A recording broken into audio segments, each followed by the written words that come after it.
one of the things we are concerned about in India is textiles. In fact, UNESCO just launched last week in Udaipur, Forever Young, and it's safeguarding and sustaining handmade textile crafts in India. Handmade textile crafts in India. And the pandemic has hit weavers very badly. Just before the pandemic, there was a census of handlooms in India. And now if you were to do another census now, you will find that a lot of the handlooms have been lying quiet, idle, unfortunately. And so how do we revitalize the looms? How do we revitalize the hand-woven textiles? Because machine-made textiles are continuing, but we know the difference between a pit loom and a difference between a stand loom, difference between a machine loom. The cloth is very different when you touch, when you feel, you can tell the difference. I come from the lower river Krishna Valley, famous for muslin once historically during the time of the Greco-Roman trade. Now muslin is almost extinct, but there are many different types of textiles that are produced over there. And but the biggest challenge now is that people parachute from London, New York, Frankfurt. They digitize the designs, then they manipulate them, Photoshop them, whatever. And then they tell the weavers, if you produce these textiles, we can sell them. And people are struggling, for handmade textiles, they're struggling. Well, I think to get back to the webinar. Yes, sorry. So there are a whole range of issues that are coming up, and it's really important that we discuss these issues. And I'm going to start off with, by the way, those of you just joined, I'm not going to introduce people really other than by their names, simply because you already got the bios, but also links.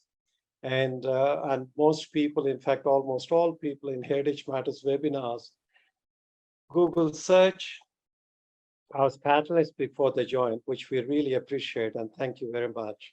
So we'll start off with a wonderful, wonderful conservator, which we all know internationally for her dedicated, passionate work conserving textiles. And she has a super, if you Google caring for textiles, you'll get Julia Brennan's webpage for publications and a whole lot of material, caring for textiles, and very much focuses on grassroots cultural heritage. And that's why we're really privileged to have you, Julia. Julia, tell us, you've been in this field for a long time. You've been doing some innovative work. You were born, brought up in Southeast Asia. You worked in different parts of the world. And very briefly, what are some of the challenges that you find when you're caring for textiles? Well, a lot of challenges, in fact. Most of all, I would say that the biggest challenge is just simply remaining open and listening well and being able to continually shift and reinvent and adjust the methods and the approach of conservation so that it is conservation by the community and for the community, and not simply introducing methods and techniques that are unachievable, unsupportable, and are slavishly copying standards that are, developed for other types of museums and other cultures. So I think part of the, fundamental approach that I've taken always has been to simply really ground my work in the community and the community's needs. And I think that the important part of that is listening to people. I call this conservation work, which is often very grassroots, but not necessarily. I've worked in some very large institutions as well around Asia and Africa, but I call it a middle path, which is akin to a Buddhist term, or nurturance culture, which is holding a circle, which it's about the ties that connect us.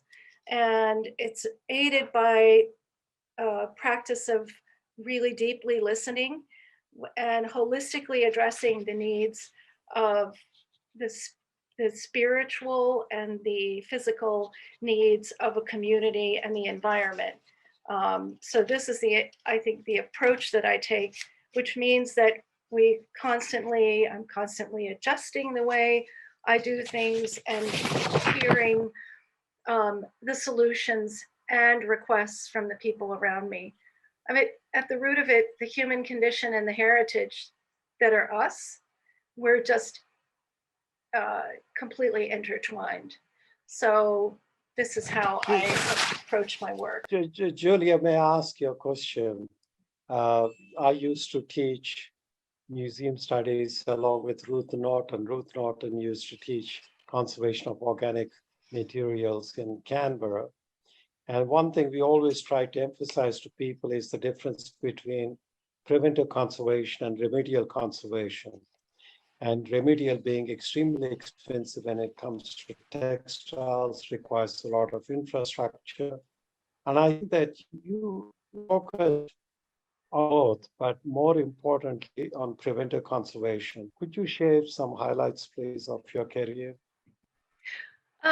Preventive conservation, it's a little bit like trying to, it's addressing a greater group of issues and trying to prevent things from happening. It's like getting an inoculation so that, a community doesn't get a communicable disease. And so often the steps of preventive conservation are simple and they just need to be incorporated into regular housekeeping. But that's the approach that's so important because it can really prevent so many disasters from happening.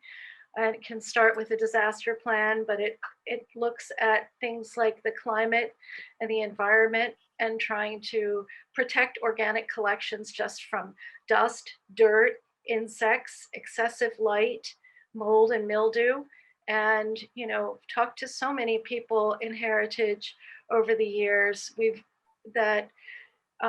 Using open architecture in many places and traditional architecture is better than having these modern buildings that are closed up of concrete with air conditioners that then fail.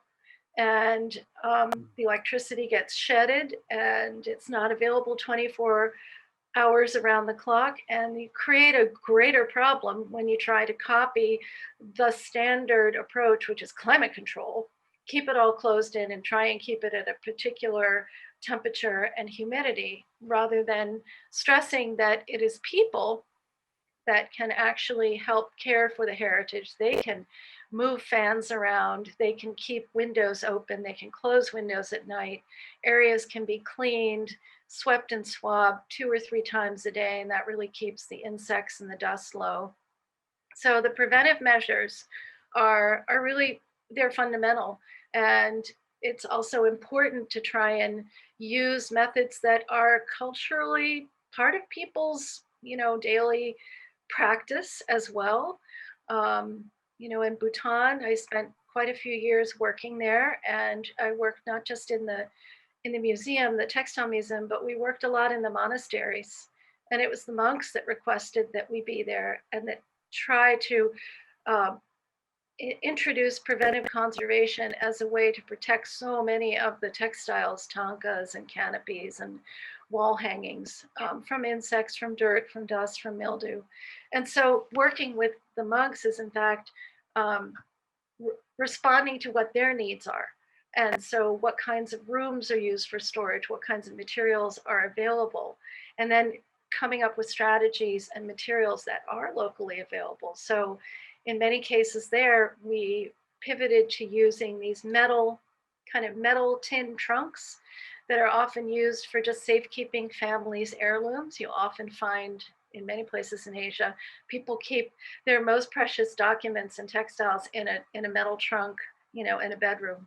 And those seem to be the most successful for trying to keep the rats and other creatures out. Of course, we don't want to kill anything either. So using local locally available, and also really listening to what is needed. Again, in the case of Bhutan, we introduced Anoxic Storage, which is kind of an unusual method. However, it's low tech, it's low cost, and instead of using it for insect mitigation, we used it for storage, and they continue to use it for storage.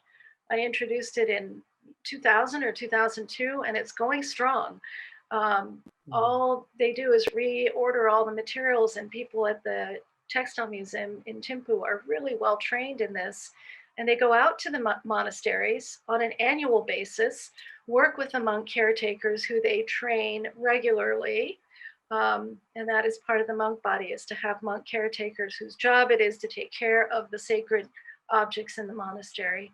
And some of the textiles, which are deeply sacred and only opened once a year, are put into anoxic packaging. And that way they're kept for 11 and a half months, totally safe. And then when needed, the little bag can be cut, the textile can be taken out and used, and then it can be put back in, and eventually the Textile Museum staff comes back and reseals the bag. So that seems to be a simple and beautiful solution. We also did a book on the ABCs, a handbook of how to care for objects in the monastery. And you can see there's a PDF on my website. It's full of little simple illustrations and jokes and cultural idioms. It was written in conjunction with the monks who I was working with, because it needed to be a book that they would use and they would understand. So it was driven by that, just that basic necessity that, we have extraordinary textiles that are alive. They're venerated. They're part of our religious practice, and therefore we need to take care of them. And so providing a few steps of preventive conservation are in that little book. Thanks, Julia. One last comment before we move on to Sky, Dr. Sky Morrison.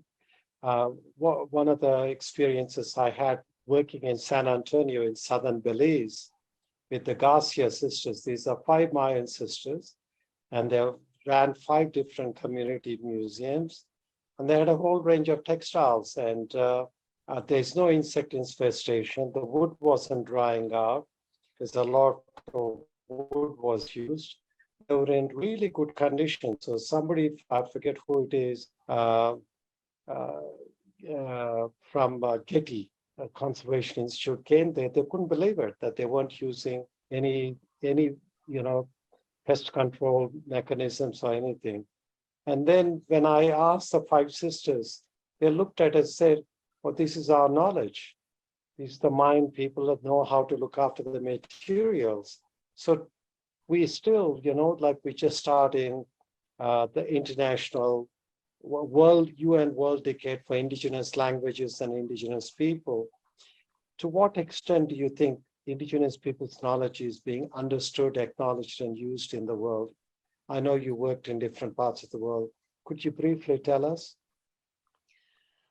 A short answer is that I don't think it's being greatly acknowledged or understood, and it's been ignored for many years in an effort to, quote, westernize and follow scientific paths with empirical knowledge.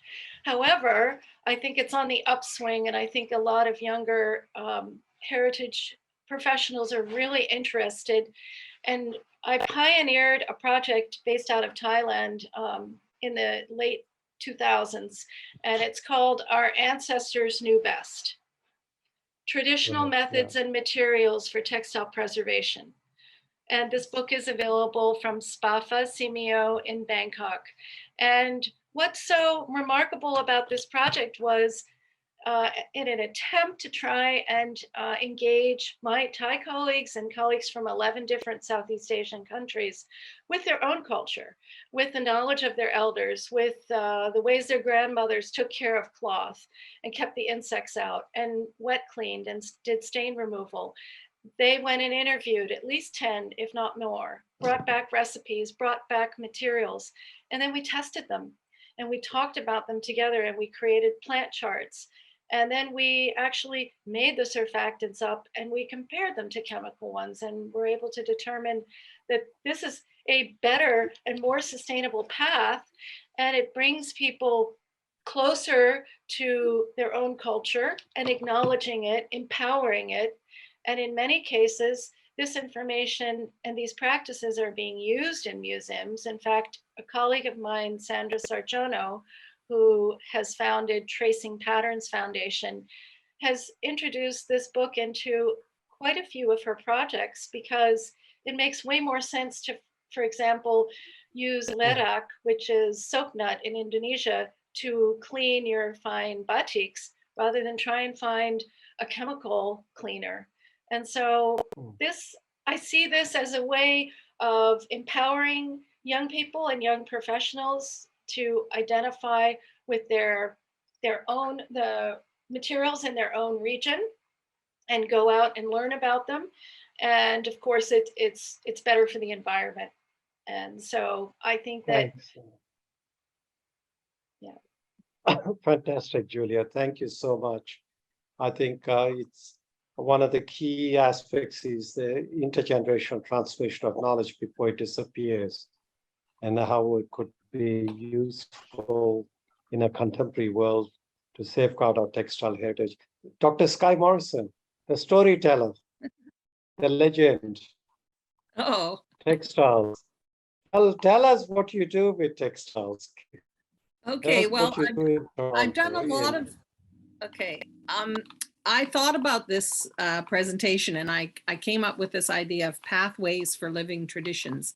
And I think it's interesting that pathways were also talked about in conservation. And first, I'd like to do this. I'd like to acknowledge that Northumberland County, where I am, is located in the Mississauga Anishinaabe territory, and the municipality of Trent Hills on Williams Treaty lands as the traditional territory of the Mississauga Anishinaabe. And that is something that we are doing in Canada across the country as we ever give presentations, which I think is a good thing. So living textile traditions represent culture, commerce, and continuity. Textiles handmade by artisans maintain a sense of identity, place, physical, and emotional well-being. Handmade textiles are viable, small-scale economic activity, promoting stability, conscious commerce, and future continuity. So I thought about this, and the ideas I have are, how do we advocate for an ongoing legacy of handmade textiles?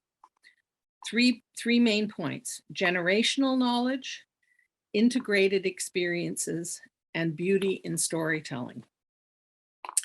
So for generational knowledge, in 2020, at the beginning of the pandemic, Ritu Sethi, editor of Global Inch, the Intangible Cultural Heritage, and founder of the Craft Revival Trust of India, brought together craft activists who promote artisans' ability to merge their experiences with designers, entrepreneurs, technology specialists, and ensure future generations of textile artisans. From this webinar, which was really helpful for me, I have gleaned the following information. From Judy Frater, anthropologist, author, and artisan advocate, who started Kalaraksha Vidyalaya in 2005, and now a postgraduate program, Somya Kala Vidya, in Kutch, Gujarat. She says, and I'm paraphrasing, for artisans, design institutes, cultural institutions, they are not monoliths. They are geared and understood uniquely by each artisan, empowered by the shared knowledge of disciplines with the success on their own terms. Textile artisans from Mabari, Hindu, and Muslim communities and different disciplines, embroidery, weaving, printing, and dyeing, have successfully integrated the worlds between artisans and designers. Through active engagement with mainstream and Indian global markets, they become affirmed masters. Ashok Chatterjee, who was the former executive director of NID and the past president of the Crafts Council of India, is concerned with issues of livelihood, quality of life, drinking water, sanitation, as well as disability. Artisans on the are rooted on the ground where they stand. In the 1970s, the Jawaja leather project in Rajasthan started with design education and then self-reliance, but it was not enough just to introduce mainstream ideas. They require a holistic approach, including health, food security, water, and environmental issues. Education must be diverse. There is not a single approach. It's important that artisans set their own agendas and have accessibility geared for a new generation who have different aspirations. He talked about IICD, the Indian Institute of Crafts and Design, which was extending education to artisans and their children.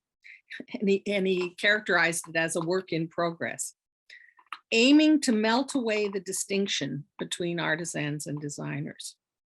And in the field of textiles, this is absolutely critical, this change. You cannot replicate craft communities. You can exchange learning and avoid repeating mistakes, but you must listen to the artisans and interact with their vision of the future. The COVID situation has created loud calls for help to sustain livelihoods, and the importance of education is in the forefront of heritage conservation. Dr. Jaspal Karya, director of the Kailath Institute, started in 2014, and he was a colleague of Judy Frater's. It's a design education for artisans' engagement in the chikankari embroidery specific to Lucknow in UP. Entrepreneurship has a different meaning for artisans. Skills and imagination are their values, not simply making money.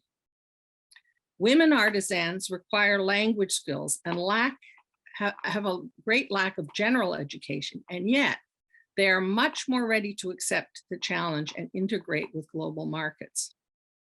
Multidisciplinary courses, artisans are part of the delivery system. So instead of having everything be sages on stages, a block maker would teach geometry. Kalaraksha textile artisan graduates come to Lucknow and talk about business. Senior artisans and designers present practical, theoretical, and technical curriculum.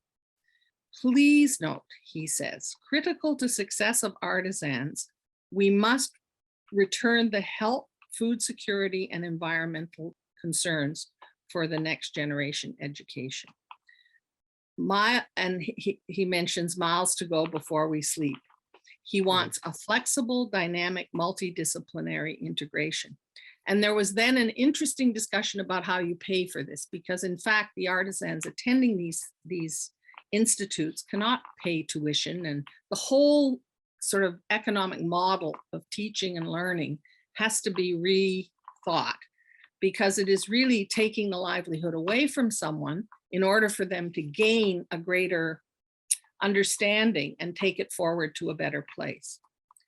And then Shobhita Punja is a senior educational activist promoting exposure of primary and secondary school students in the regular curriculum to artisans and master craftspeople, which is something that isn't happening anywhere, including in Canada. She talks about emotional intelligence, creative intelligence, and how to end this rote learning problem that seems, it's really the emotional and creative intelligence that helps people learn. So next are integrated experiences. There are many diverse ways that heritage textiles are being made in new ways. And I've just chosen three. One is manufacturing of contemporary goods. And the example I use is Anantaya, a manufacturer of lifestyle products in Jaipur, India. They are based on handcraft traditions. Their mission statement says, master artisans are working at the core of the organization side by side with designers. We manufacture crafted objects with meaning and memorable style for contemporary living. So their textile, amongst their many products, their textiles have included Duri carpet weavers in contemporary collaboration with designers, alternative uses of Duri rugs for bags and home furnishings. And the whole thing is made possible through small batch production rather than scaling up, which seems to be a huge other problem. Everybody seems to think that more is better. And in many of these cases, smaller is what's going to keep it going. Block printing. Partnerships with hereditary block printers, which is a huge industry in Jaipur. Innovative patterns for clothing and home furnishing. And then my favorite one is the basket weavers in a women's rural self-help group are upholstering furniture using renewable raw materials, traditional techniques, and something new that they'd never seen before. In other words, basically forming baskets and furniture. Sky, can I ask you a question? Sure. You started off by acknowledging the First Nations. And you know, as an Australian, that's something that we do as a moral and ethical thing, acknowledging Indigenous people. Can you tell us about safeguarding the textile heritage of First Nations in Canada? What is the situation? Okay, it's actually, there are two ways in which I would say this. There are museums, one of which I will mention the, where is it? The center in Bradford, Ontario, the Woodland Cultural Center. So that would be a museum where it is a museum which also has programming and things like that. So there are conventional museums where that's where objects are preserved and presented and so on. There's a huge resurgence in research and presentation of Indigenous artists, including contemporary Indigenous artists. And that's probably one of the largest things. And locally, we have an open air museum called the Lang Pioneer Village Museum. And it now has Abnaban, which is an entire center within the museum, organized by 3 First Nations communities to present this frame in that kind of context. So I'd say on the whole, it's much more present than it is in my experiences in India, where it's been challenged. Well, India is so big. I've just come back from Manipur, and you know, India is so big. In some places, in most places, it's not so big as you say, but in some places there's a struggle to continue. And but let me ask you another question. You know, wampum belts. You mentioned Woodland Cultural Center. You know, the wampum belts there that are on display. The question is, there's certain textiles that are to do with sacred rituals, sacred objects that form part of sacred objects. And to what extent are those textiles that related to sacred activities endangered, if you will? Or do you think there's no threat? It's not that there's no threat. They are endangered in that there aren't enough people making them contemporaneously. In other words, a really good example would be Chilkat blankets, which are from the Northwest. And actually they were revived, as it were, by non-Indigenous people initially. And essentially they eventually passed it on to communities, in Indigenous communities. So it was a transformation, and now they are obviously made and valued in a way that they were not before. But one of the continuous problems with textiles is that they are, at the one hand, valued, and at another hand, nobody wants to pay what they're worth. So there's a sort of there's a back and forth within those contexts that's really, really difficult. Now, the other thing is that if you, I actually did look at Indigenous learning centers, and we do have educational institutions specifically devoted to the learning and passing on, but it's still a matter of finding elders, makers, and artisans who know the past and are engaged in teaching people for the future.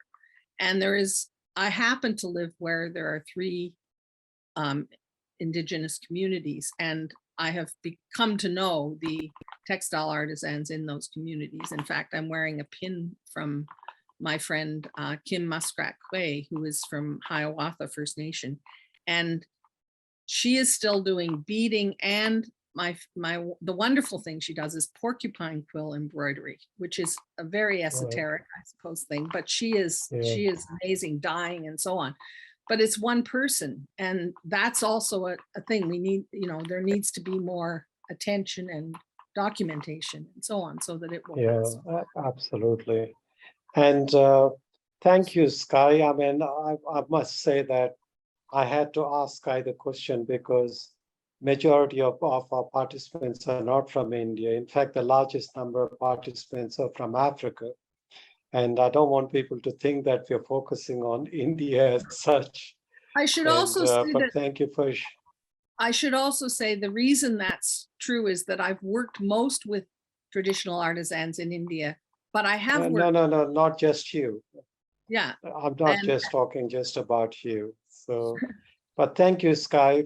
Now we'll come on to, thank you so much for sharing all that knowledge, and we'll have more opportunity for discussion. Risha Roy, you're the next generation, and you initiated a major in fashion and textiles at International University, and it's one of the, if not the only one, it's one of the first undergraduate majors in fashion and textiles. Why did you do this? What was the interest? Why did you establish this? I admire you doing this, but could you share with our audience what made Risha think about this and lead this major? Okay, so it's going to be a very simple explanation to this. So I was just analyzing a lot of consumption and how we consume. And I was understanding that we especially a country like India, we come from a tradition of not over-consuming. We tend to buy less, but of late, there's a lot of influence of fast fashion. So my major concern was loss of raw material. How do we get materials? Because we just have one planet and the population is going to be really high. How do we address the needs of raw material? How do we address something that is intangibly getting lost, like our skills are getting lost? India has, every corner has a lot of skills and it's invariably getting lost. So, so the program basically follows the vision of reduction through creation. It investigates the gap between ecological consciousness and the life cycle of a fashion product, where we're trying to close the loop. It also aims to create solutions by exploring ideas of sustainable regeneration in material innovation and sourcing. We're also looking at reduction of overconsumption, repurposing of used products, and developing newer methodologies to measure sustainability. And post-pandemic, we've seen that, we've witnessed that there has been a consumption pattern. There's a shift in the consumption pattern. The consumer of today is more aware of their carbon footprint, no longer a jargon, and wants to indulge in a very, very mindful consumption. So thus, a very, very visible increase in the demand for conscious and ecological sustainable fashion has emerged. So what we're trying to do with the program is we're trying to reinstill and revive values. So we kind of focused on three particular values, three particular aspects. So that one is value generation, and that can be done by awareness. That can be done by experiences. Preservation of skill being the second, and connecting the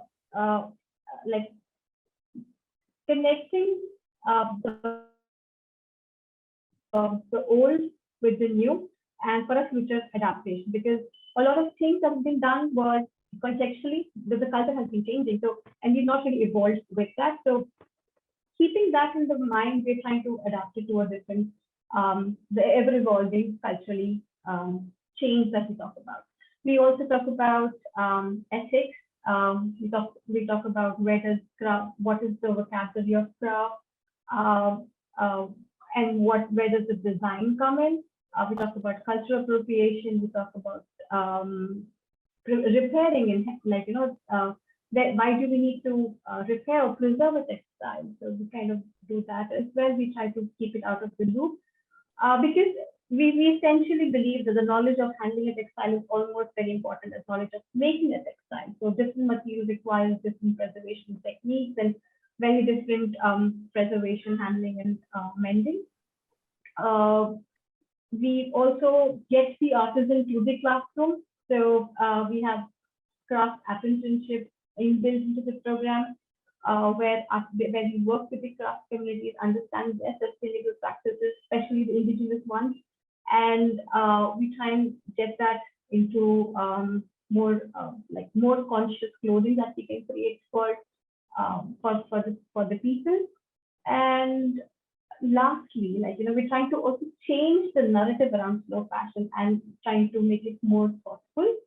And I feel that fashion has a huge role in things because clothing is something that everybody, irrespective of that, everybody wears, and it's a mean of expression, and how we kind of dress and how we project to the world is an unspoken language, a way of communicating. So it's a very powerful tool to generate stories, to generate curiosity, and it's very fluid and accessible to everybody. So that's what we're doing. Fantastic, Risha. You couldn't have put it more eloquently than you did. Anyone listening would have really appreciated it. Now, you mentioned about ethics and cultural appropriation. I'm dealing with some issues where art, weavers and their designs from the northeastern part of India, are being, studied, copied by fashion designers in Mumbai without even acknowledgement. Forget about benefits from the designs. Does India actually have the infrastructure in terms of legal policy, whatever, to minimize cultural appropriation? Are people actually aware of ethics of engagement when we deal with these things? Is there it? Sorry. I didn't get the last bit of that question. No. First thing is to minimize cultural appropriation. Is there any national policy approach or legislation or anything to prevent it? For one, from your country, from Aborigines, there is a code of conduct, that is a policy, which a protocol is in place to kind of work around the Aborigines artwork and work with it.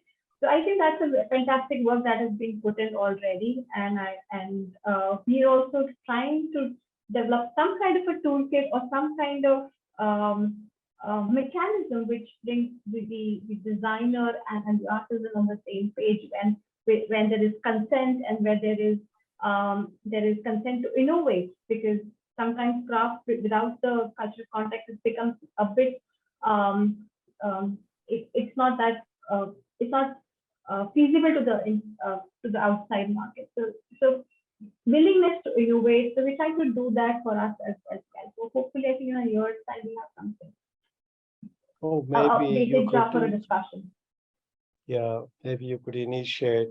Those of you who are listening to Risha, when she's talking about the national standards in Australia, if you go to the webpage of Australian Institute of Aboriginal and Torres Strait Islander Studies, there's very clear code of conduct, ethical framework. When you are, when you're trying to use or how to respect Indigenous art in Australia. This is something sadly missing in India. Sadly missing, and like some of you, all of you would be familiar with kalamkari. The kalamkari that was revitalized but is endangered because people are digitizing kalamkari designs and then, digitally producing, in bus stops and railway stations without actually the kalamkari artist benefiting at all from it. So in fact, in a place like Machilipatnam, because there are two places, Machilipatnam, Kalahasti, where kalamkari is produced, most of the artists over there don't want to sell in India anymore. They'd rather sell to Westerners, because I think an important point that Dr. Sky Morrison mentioned is, people are not willing to pay. In fact, people internationally are willing to pay for the kalamkari, but not the local people. I'm from Andhra. I'm a Telugu person. I'm ashamed to say that the middle classes in Andhra Pradesh who can afford to buy, they like to bargain. You know, they like to bargain, and to such an extent, it's almost humiliating. I think these are the kinds of moral issues and ethical issues we need to be talking about too. Now, uh, I have two. Sky, Yeah, I just like to mention that in Kutch, Dr. Ismail Mohammed Khatri gave me the best talk I ever had about why people inside communities bargain, but how different yeah, that is from bargaining uh, in the major commerce.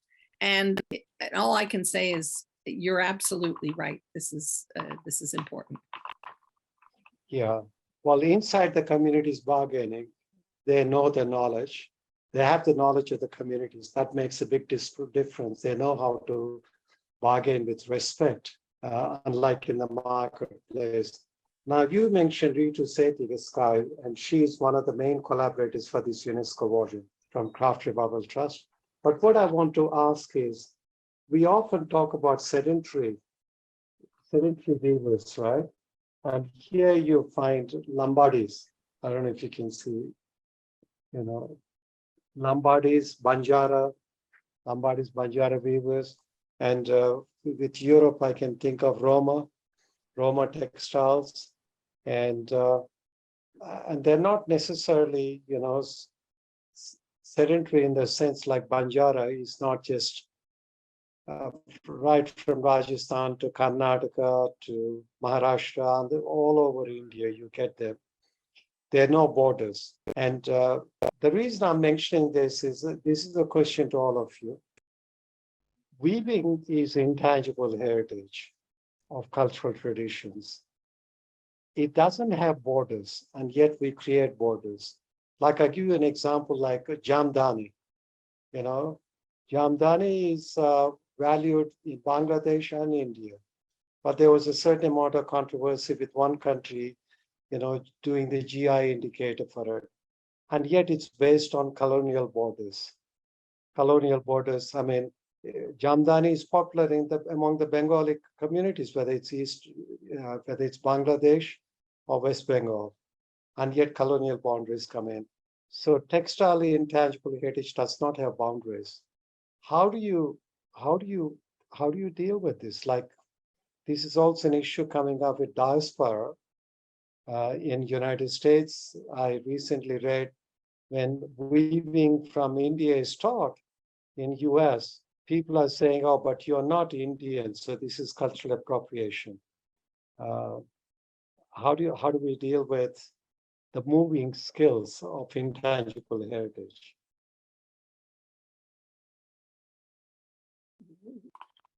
Anyone wants to have a go? It's a difficult one, I know. I think there's tacit knowledge. There is the knowing how to do something, and there is the knowledge of meaning. So, for instance, we can all do a plain weave, and the plain weave is universal. So it doesn't have a boundary or whatever. However, what material we make it out of, where that comes from, how fine it is, how whatever, many things, what colors, what all the different aspects of what make it whatever it is, are what create its identity. And that identity is implicit, not and explicit at the same time. And that's why it is very, very, very difficult. On the other hand, if you know something has come from your own place and space and ideas, I think you understand that. And the minute you see that it's someone else's, you also appreciate that. So I think it is a question, huge question of respect of, on the one hand, the technical and physical parts of things, but on the other hand, the emotional and meaningful and spiritual even meanings of things. So some incredibly simple thing is deeply meaningful, and at this other time, something unbelievably beautiful and complex is equally that way. And that's where all that knowledge and differentiation, The more music you listen to, the more poetry you read, the more walks in the woods you have to look at materials. All of these things will add to that ability to discern. Hope that helps. Thanks, Sky. Thank you. No, thank you so much. Anyone else wants to add? I'll say Julia. that I think it has a lot to do with economics. I think that weaving techniques are shared across cultures and across time. Motifs and what they mean are not necessarily shared, and they have individual meanings to each other, to particular groups. And so it's also about the economics of how that weaving, those motifs, those stories get pirated off, let's say, by larger organizations, corporations, designers that don't have any kind of cultural connection to where that motif came from or where that weaving came from. And then they start to poach it and produce it on a mass level. And the traditional weavers are not making money off of it, and they're not benefiting. In fact, they feel robbed. And in the notes and the references I put up, I mentioned a film called Uli's Voice, and it's made by Sandra Neeson and MJA Nashir, and it's about a young Batak weaver, a traditional weaver, and she's talking about how she can't weave her traditional cloth anymore. There's no market for it. Moreover, the bigger weaving companies, the machine mechanized weaving companies, have taken those cloths and are copying them en masse. And that's even what the local community is wearing. And she has a powerful manifesto that starts this film. And I urge everyone to watch the film. I stand here with traditional weavers throughout the world to demand that the rights to all of our woven creations be restored to us. And honestly, when I heard her say that and watched the film, I was so moved by that manifesto, because it touches on the capitalist systems that are in place that have to do with weaving cloth, fashion, purchasing power, economics, and it goes so much deeper than that. It's destruction of land, languages, environment, air. We have a really extractive process in place, system in place. So I think that, my take on intangible culture is that much of it needs to be shared, but as Risha mentions, there needs to be consent. There needs to be ways that traditional communities can benefit from their weaving and are given the opportunity and the audience and the economics to do that. Another example is Mr. Morimoto's traditional Center for Traditional Textiles in Siem Reap. And he founded the Wisdom of the Forest, and it's completely sustainable. And now 3 generations in, there are multiple families of weavers and tyers and dyers creating the tie-dyed traditional Cambodian cloth that was really lost. All the knowledge was lost during Khmer Rouge. He found 2 people who could help revive this. And these cloths, the Sampot hole, the really big panung, they're sold for thousands of dollars. There's a market. People want that quality cloth. They're truthful. They're weaving with integrity. And the cooperative takes the time to tell the stories, to share the ideology, to share what it means, how much time goes into it, so that even a non-Indigenous audience appreciates it and treasures it. So I think there are avenues for it, but Sky mentioned several examples as well. It's just that so many people want so many different textiles all the time, and they want it fast, fast, fast. It's like fast food. And they also, I think one thing that I started when I started coming to India in the early 90s, I actually have started wearing, and this is for now 30 years, clothing where I know who made what I'm wearing. And so everything I'm wearing today, I know who made it. And it's a wonderful feeling. I called it wrapping you in a heritage hug. Is that you are simply in a place where, this Sujani scarf is a result of a workshop from 2005. And it's all about cow dung. So it's a wonderful story of cow dung in the village, and the pins, everything. And I think that is a conscious way of living. But it also means that you buy fewer things, you pay more for them, because that's the other problem. You pay for, and that's the other thing, paying up front. I've commissioned many things which are some of my favorite objects. And it's because I said ahead of time, we're going to have this experience, lots of different experiences with textile artisans. I want you to do a piece about that experience. And I have some wonderful pieces of that. But it's also meant that before I saw the piece, I gave them the funds to do it, because otherwise they can't do it. And that's also a reality. So as you're calling it, capitalist economics, many things, these models have to be re-examined and radically changed, I guess, for us to proceed in the future. Well said. Thank you, Sky. Very much appreciated. Risha, Yeah. So I loved both my colleagues' feedback here, Julia and Sakai. But the only problem that I feel is, if you don't adapt, and because there's a lot of patronage which appreciated these heirloom textiles, are dying. They're at an age group that probably another 10, 15 years, they would no longer appreciate these textiles. So adapting to a newer generation, or telling the right story to the newer generation, should really, really help to connect the bridge right now. And I agree with Kai, we have to be transparent, who's made it. I agree with Julia on terms of economics. We have to kind of think about the money, because it doesn't really work otherwise. So that's my last bit to this.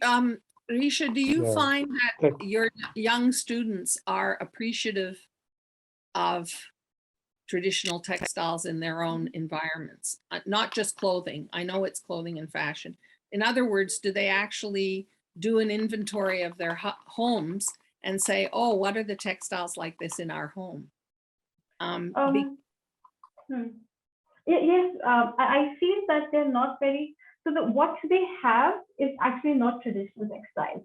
And what they appreciate is not something which is a part of the vocabulary, the original vocabulary. So it's really heartbreaking that they have no appreciation, or they have no awareness around it. So that's the challenge which I feel is there. Can I make a quick comment about that? I think that the patronage and the acknowledgement of traditional crafts, it really does need that. And, having worked in Bhutan, it's extraordinary that it's a culture that's so connected. It's so revering of textiles that they are able to pivot and adjust, and they have a national textile competition every year. And there's traditional categories, there's modern, the tailors are featured, and people are still weaving in the traditional way, but they're creating all kinds of different textiles for an interior market. And it's so well subsidized. And why is it well subsidized and supported? Because it's the people inside who want to support it and want to purchase it, from the very top down, from the queen mothers, all the way down. And I found this again in Thailand under the Support Foundation, which was established, 50, 60 years ago by Her Majesty Queen Sirikit, who's now Queen Mother. And that was a project that looked at, the traditional textiles that were dying out, and then put them at a very high level of consumer interest because of her patronage. And so therefore, lots of young people want that because it entered a fashion lexicon, it's desirable, and it's spun on from there. So I think the patronage is important. I think that obviously educating young people so that they know is so important, and it's hard in India. And there's different forms of patronage too. If you take Indonesia, the way the first G20 meeting they hosted, the way they used batik shirts for everybody. Batik was given an international profile. In fact, Mandela had nearly 1,000 batik shirts given to him. He loved shirts, and he always wore shirts, and he loved batik shirts. and the National Batik Museum in Pekalankan, doing the research, developing educational programs. And there are all kinds of possibilities. Risha, well, there are a lot of questions coming in, so I better get on with the questions. I think, Risha, there's one for you. Our Generation Z generation is evolving due to fast fashion. How do we bridge that gap between, the intangible heritage and the fast fashion generation? Or is it retro? I've seen some people talk about retro fashion, just like retro music. Could you say something, Trisha? You know these things better than I do. Well, I would agree that there is a gap in this, because what the artisan actually produces is not really fit for a market which is not really contextual to it.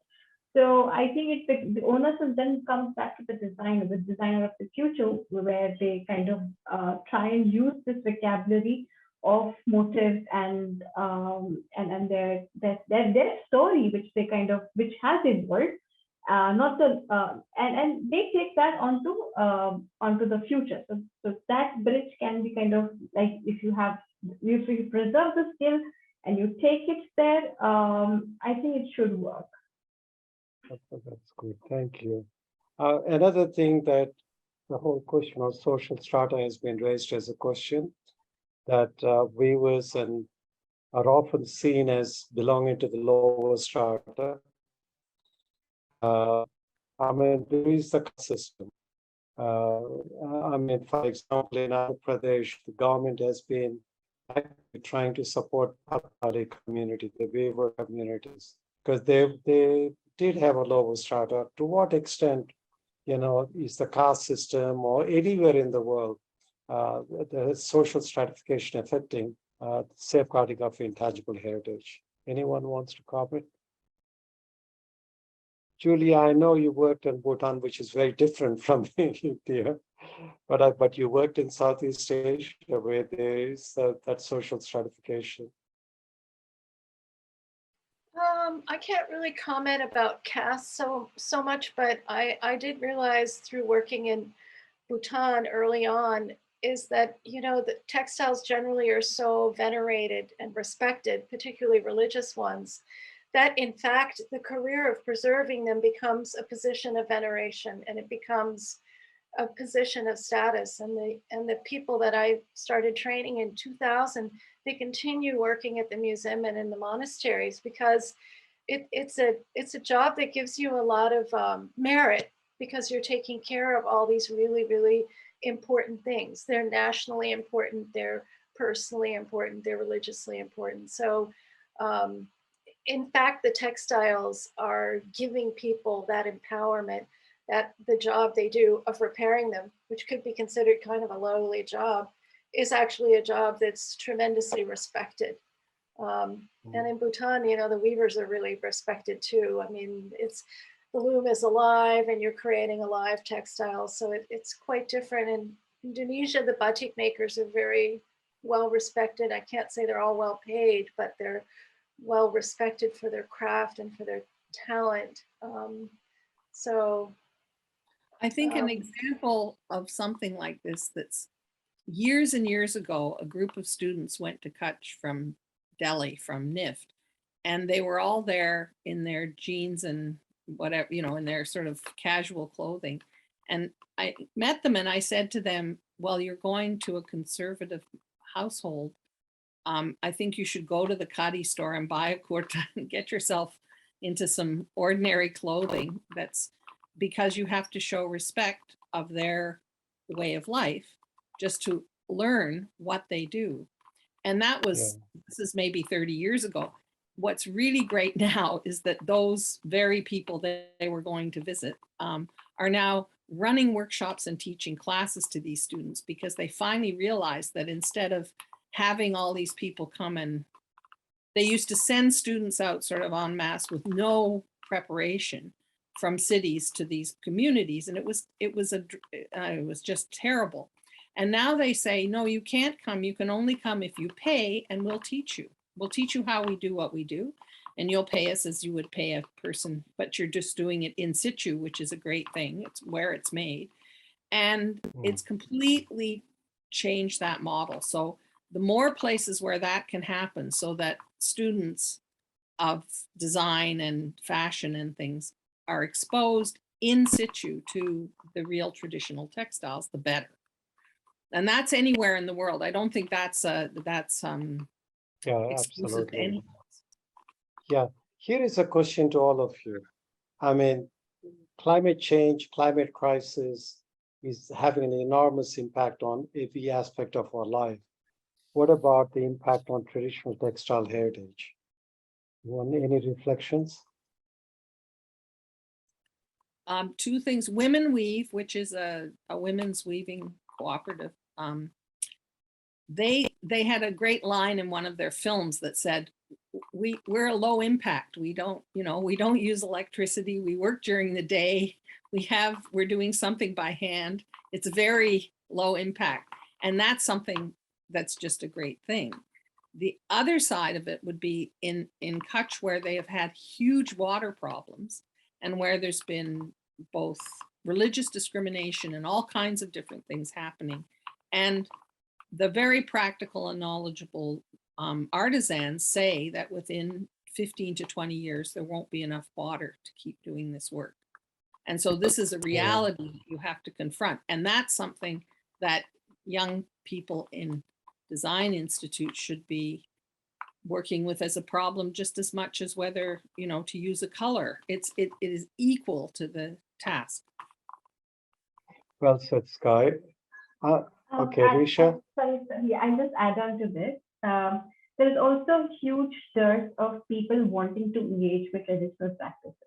A lot of the second generation are not really keen on taking this up. Their vocabulary, the way they are has completely evolved. They're not much interested in doing a labor-intensive work. So if I talk about block printing, you have batik, which is in Kutch itself, like a block printing form of batik. There, the people are not they just have somebody. One of the key master weaver has two artisans who are probably in their 50s. He says, after this, I have a dearth of people, trained, skilled people who will not take this up because people don't like being in a heat environment. They don't like and they don't like doing the repetitive chores, and it's hard work. So second generations are shying away from it. So that's another challenge. Yeah. Well, there's an interesting, very important question asked about the use of Naga cloth to make jackets, trousers, and skirts, and there's a lot of controversy about this. And I mean, I grew up in India. This is a long time ago. And I was shocked by the way saris were cut and made into dresses, skirts, and everything by foreigners, especially diplomatic families in Delhi. But it looked nice. But the thing is that where they were buying, that market could afford it, that kind of thing.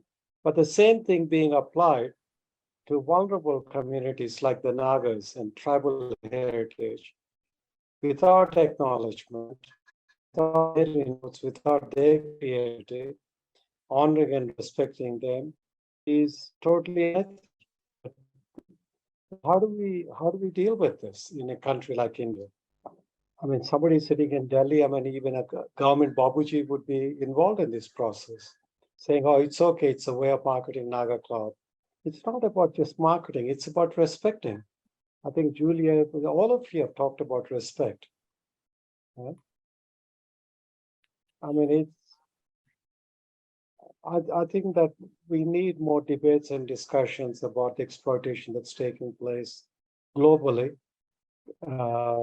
And there's a difference. I was going to say there's a difference between taking something and repurposing it.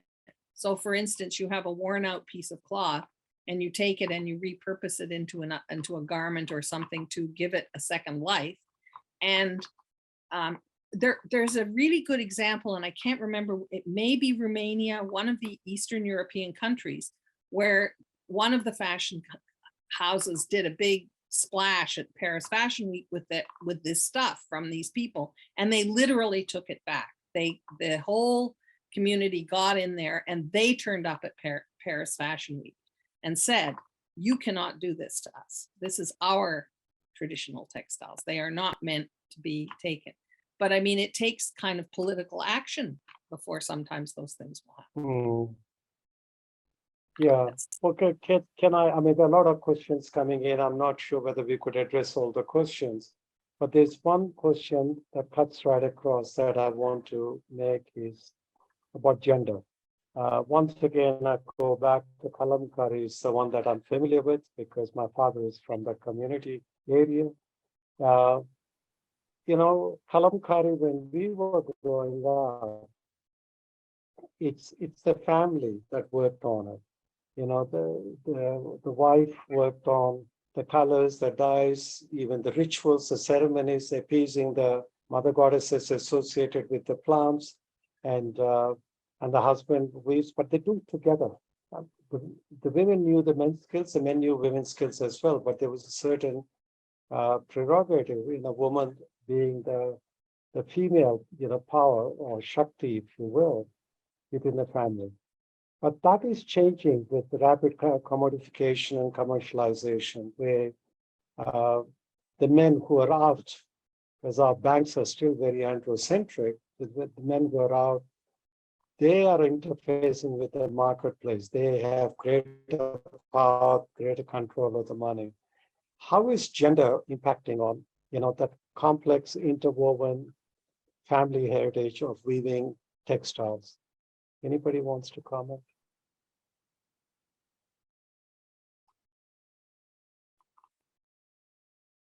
I mean, let's get it. I mean, the marketplace is very male dominated, right? I'm a man, I see it everywhere, how the men dominate, the patriarchy, you know, dominates the marketplace. I think these are women serious. We're all like,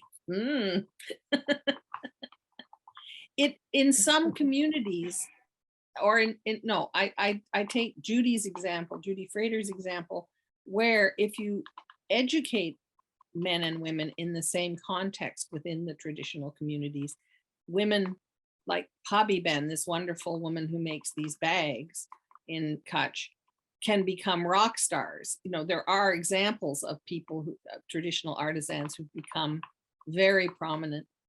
But it was when her husband said, why are all these men taking this money from you? You should be making the money. It was, and she was given kind of that within her community.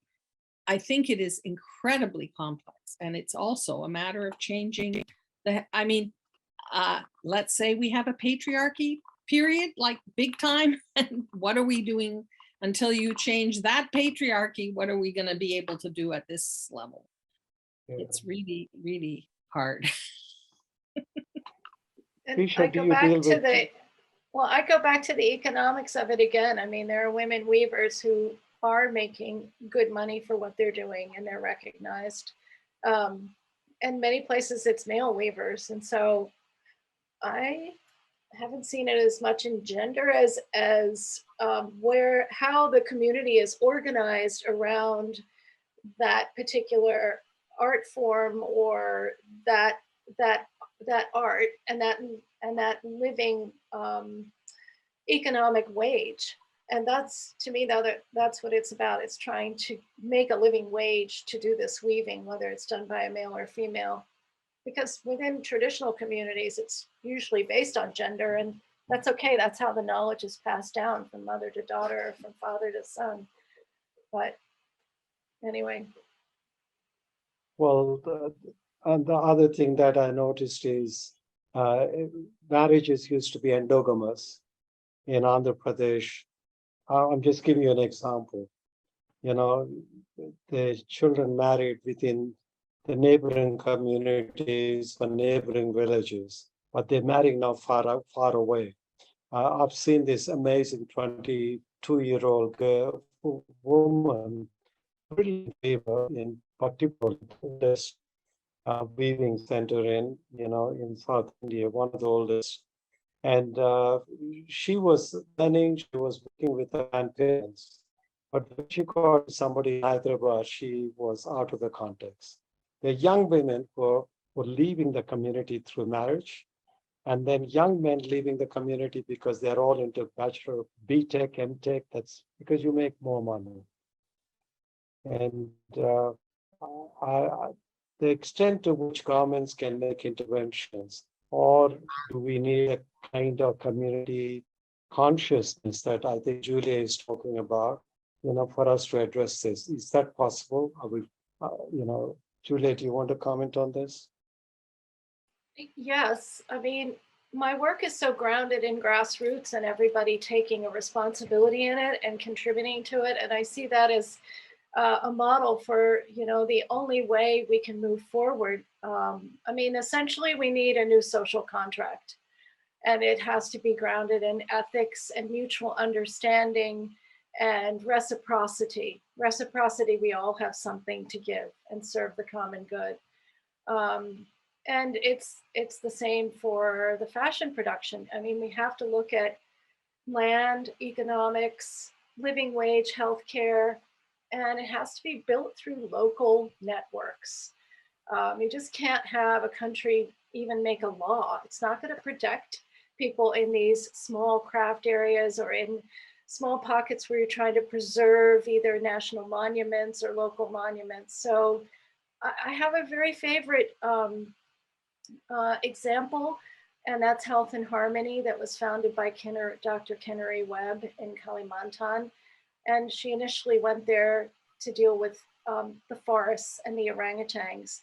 And there's tremendous poaching and illegal logging. And she realized you can't stop that unless you take care of people. That in fact, people and the environment are inseparable.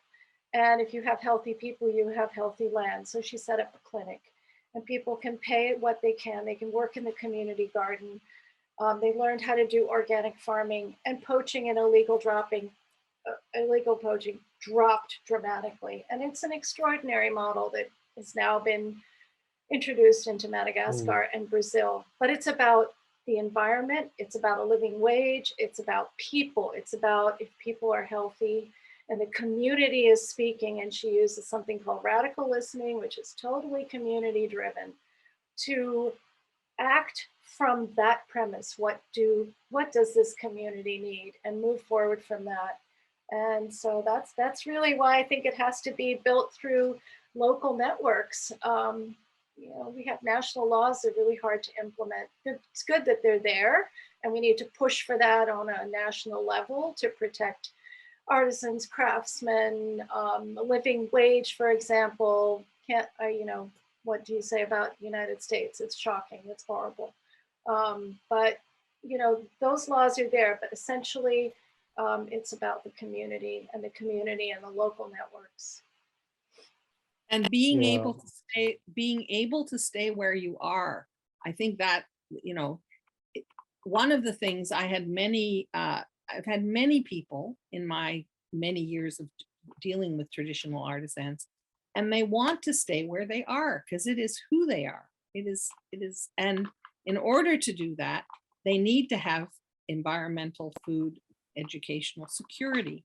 And that is worth its weight in gold. And that, if you have that, then the making of these wonderful things is much easier because you're just able to do it where you are, because that's how you've done it that way forever. And that seems to go on. But the struggles to, if someone has bad water and they're doing dyeing things, and it takes 42 trips to the government, literally, to get the rights to do it. And then finally, the financing has to come from another country because nobody will back you.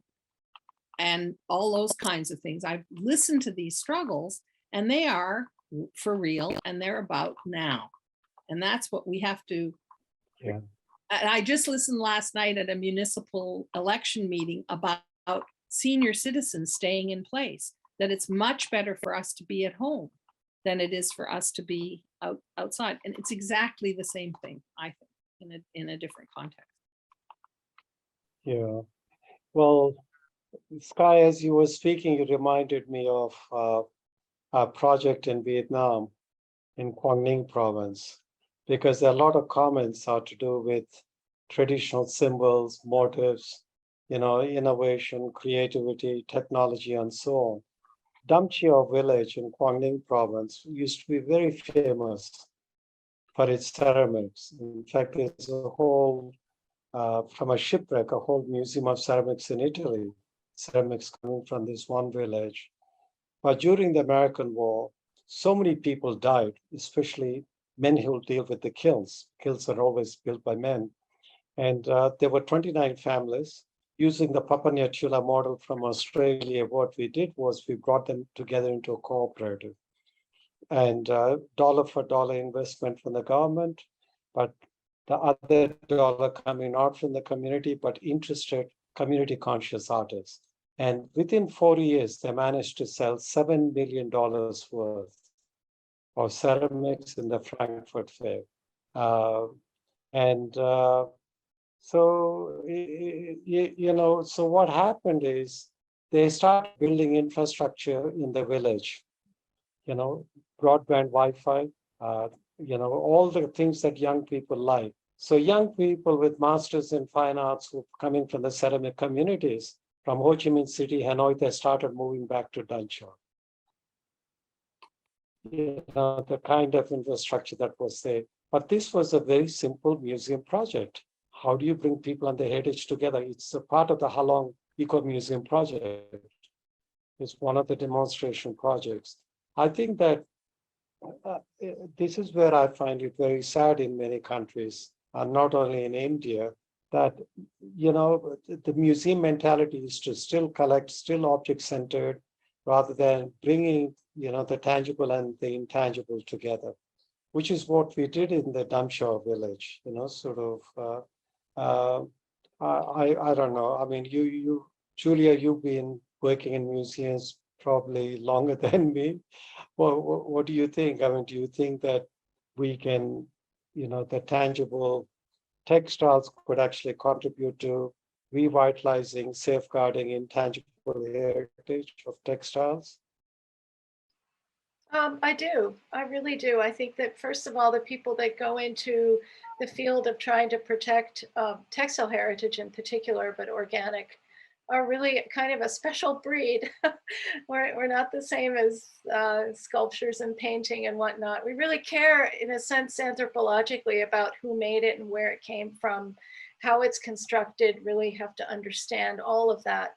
And I think that there's presently, I'm quite aware of the fact that, at least in the United States and in Europe, a re-examination through repatriation of artifacts and examining colonial history, which is that many conservators, many people on cultural heritage are talking about people-based conservation over object-based conservation.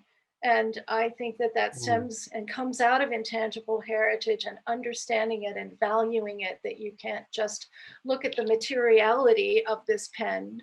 You have to know that it belonged to somebody and it was used to write the Declaration of Independence and it's made of such and such, and it needs to be used by these ongoing dignitaries or religious people. So then how do you treat it? And that's why, again, it goes back to community, context, purpose. But I do think that the conversation pendulum is shifting away from just straight up physicality, object-based preservation, to that of people, meaning community, and having that drive it. And we see that more in also really given a lot of support through Native American communities and conservators that are giving talks and publishing and discussing this necessity that the object is alive and therefore it's about us. It's not about being stuck in a storeroom in climate control. That's right. But by the way, there's a question that asking the question, is it wrong to change one's profession? Of course not. I mean, somebody like me, where I started what I'm doing in my life, I've changed. But we do tend to be, sort of having this colonial perspective sometimes that, they're such beautiful people, they produce such wonderful stuff, they should stick to it. This noble savage in the Garden of Eden syndrome. So whoever asked the question, is it wrong? Yeah, no, there's nothing wrong. People have a choice. We all have a choice. And so you're absolutely right questioning this. Now, here is a question before we run out of time to Risha. The new education policy, which is not so new anymore from 2020, in India calls for the integration of craft knowledge to the school system. Do you think the development of a craft-led pedagogy for school systems will help preserve and save traditional craft practices in India? I mean, Indonesia does this. I mean, they. Yes. Yeah, we were exposed to the Indonesian bit of education as well, thanks to the Jogja workshop that we attended. I think absolutely yes. The integration will help and will impart a different set of understanding, skill, and reflection, and a different value system to the students. I think it's fantastic if we go that way.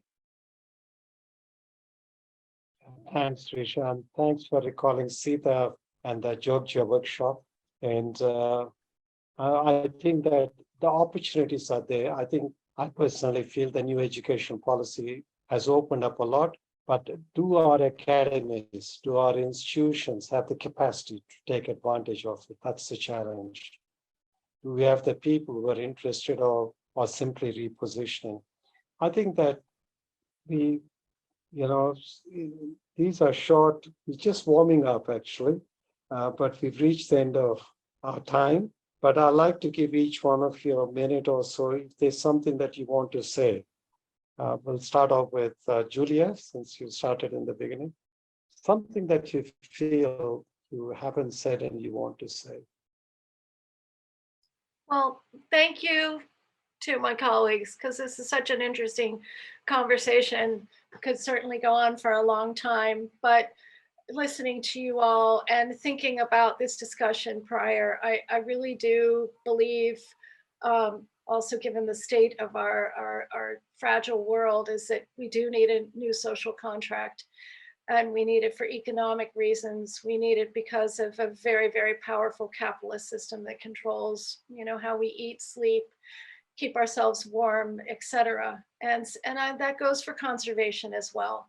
And one of the things that I've just really come to understand, and maybe it's age, but working, preserving cultural heritage, no matter where I am, it is about people. It's about the people I work with. It's about the relationships that we build and I build. And it's about that give and take. I might have something to give, but honestly, I feel like I get so much more back. And so my model, and I really want to just share this again with everyone, which is that it's kind of a heart-based conservation. Sounds a little hokey, but it's based on equality and mutual cooperation and compromise as well, which means that it's a moderate position. I don't have to do things one way. It's a moderate position that safeguards the interests of all parties, and both the ideas and the language, the culture, and the symbolism and the material culture. So I think that there's a long way to go and many open avenues if we can take a more open and heartful approach to preserving culture. Thank you. Thanks, Julia. Sky? Okay. Textiles are our second skin. They communicate cultural heritage through materials, techniques, uses, innovations, through people. They are essential to us knowing who we are. So I encourage everyone here to take up the practice of wearing clothes that you know where they came from. That's it. Thanks, guys. Thank you for that. Grisha, you're looking at the next generation. You're the leader. I think this dialogue which is started where people from different walks have come together and have started this dialogue, this needs to happen much more. All the different stakeholders need to be brought on a table, like where they can be, we can work our way around it, like the way Julia also mentioned that this needs to be a new social structure. I think we need to kind of work towards it. All the stakeholders should come together and have these much needed dialogue that kind of are the need of the hour. So that's my closing comment. I think that's where hope is, and to have this dialogue.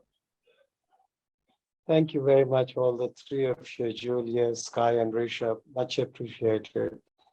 And we just beginning to have a conversation, and I think there are many conversations happening around the world. And in fact, Anand National University, which is supporting this webinar series, in next March is hosting an international conference on storytelling. And I know Sky is going to be there. Risha is involved in the planning process. And let's hope through storytelling, we could also look at safeguarding, textile heritage. And well, like I said, I come from the Kalamkari country, and textile heritage and storytelling are interwoven. You cannot separate the two. And Kalamkari that's what it's about. And thank you for your time. Really appreciate it.